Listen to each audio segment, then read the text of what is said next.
15 अगस्त भारत की आज़ादी की कहानी। सालों पहले भारत अंग्रेज शासन के अधीन था। देश के लोगों को कई तरह की परेशानियों का सामना करना पड़ता था।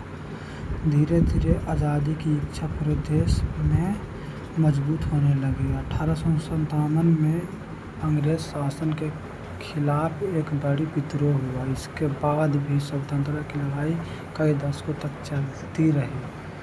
महात्मा गांधी ने सत्य और अहिंसा के रास्ते पर चल रहे लोगों को आंदोलन से जोड़ा। उनके साथ जवाहरलाल नेहरू, सरदार वल्लभ भाई पटेल, सुभाष चंद्र बोस, भगत सिंह और उनके स्वतंत्र सैनिकों ने अपने अपने तरीके से देश की आज़ादी के लिए संघर्ष किया। 1920 के दशक में असहाय लोक आंदोलन और 1930 में नमक सत्याग्रह जैसे आंदोलन ने अंग्रेज शासन के खिलाफ जनता की आवाज़ को मजबूत किया। फिर 1942 में महात्मा गांधी ने भारत छोड़ो आंदोलन का आह्वान किया। देश भर में आज़ादी की मांग और तेज हो गई। दूसरे विश्व युद्ध के बाद ब्रिटेन की स्थिति कमज़ोर हो चुकी थी। भारत में कई स्वतंत्रता आंदोलन लगातार मजबूत हो रहा था।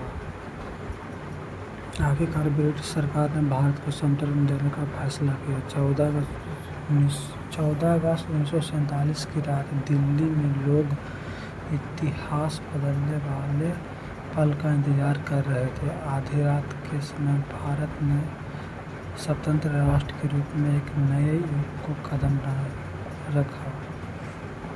15 अगस्त 1947 को भारत का पहला स्वतंत्रता दिवस मनाया गया। नई दिल्ली में जवाहरलाल नेहरू ने लाल किले से तिरंगा फहराया और देश को संबोधित किया। यह दिन करोड़ों भारतीयों के लिए खुशी, गर्व और नई उम्मीद का दिन था। लेकिन आज़ादी के साथ देश को विभाजन की कठिन परिस्थिति का भी सामना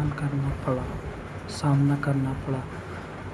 भारत और पाकिस्तान दो अलग राष्ट्र बने और उस समय बहुत से लोग अपने घर छोड़ने पर। यह हमारे इतिहास का बेहद दुखद अध्याय था।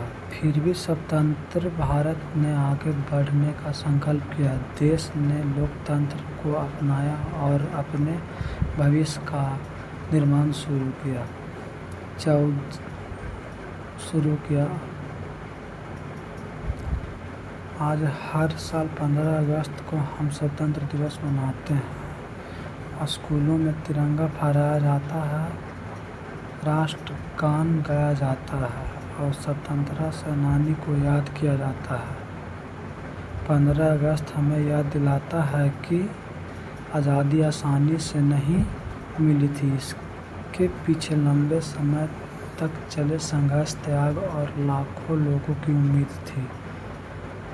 इसीलिए जब भी तिरंगा आसमान में लहराता है, हमें अपने देश के इतिहास और उन सभी लोगों को याद करना चाहिए जिन्होंने भारत की स्वतंत्रता की लड़ाई में योगदान किया। जय हिंद।